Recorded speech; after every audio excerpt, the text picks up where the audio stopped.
Hey guys, Pro Drains here. I wanted to talk about the Ridgid FlexShaft and proper setup. See a lot of guys having questions, so I thought this might help. When you get your setup, if it's a 102, you're gonna get these trap arms. This is to allow access to the trap. They have 1¼ inch, 1.5 inch. You can send your FlexShaft through and have water running behind. You're gonna need a tape measure and tubing cutters.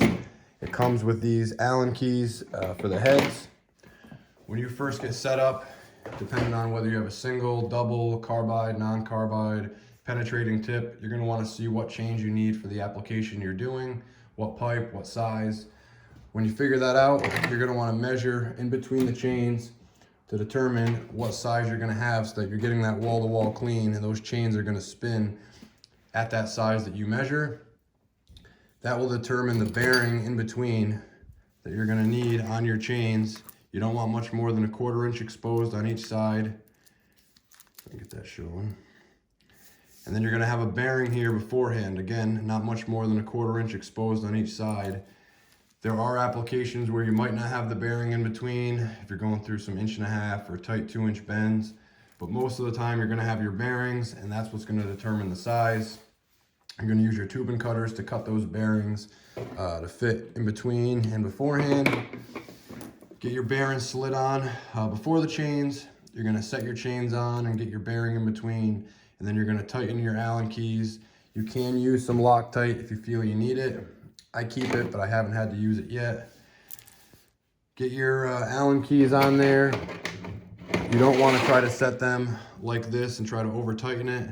You simply wanna get it in there and go even on both of them, giving them a nice turn, getting them tight onto the flex shaft, but not too tight.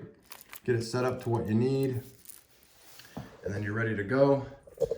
Once you're on to your application, you're ready to get to work. You're gonna wanna get your drill set, whether it's a Ridgid or a Milwaukee. I haven't tried many other drills with my flex shaft, but you wanna have it set to the proper settings. You wanna make sure that your clutch is on low. I like to have it on 3, sometimes 4 with the Ridgid. Same with the Milwaukee. You do not need to have it much higher. You want to start low and then slowly progress higher as needed. You want to make sure it is in screw mode in setting number 2. Very important to have that clutch set and the proper settings on the drill. Once you're ready to go and you got your drill set and your chain set, you don't need to have it buried on the bottom. You want to get it on here and get it tightened. You want to make sure that your flex shaft is laying flat, and then you are good to go and ready for the job. Ready to spin chains and clean drains. I got a little setup here just to give you an example. When you are clearing the drain, you want to get those chains spinning after it gets through the blockage if possible. Pull back and let it clear.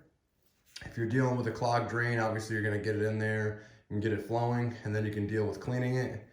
You don't need to have the chain spinning the entire time you're working. You only want it spinning when you're navigating a bend or you're clearing the blockage.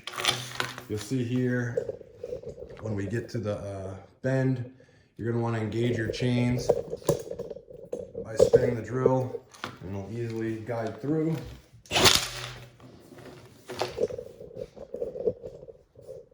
As you can see, has no problem navigating bends, whether it's a trap, double 90s, Y fittings. It's just about having the chains properly set, the drill properly set, and knowing how to use it. But great tool.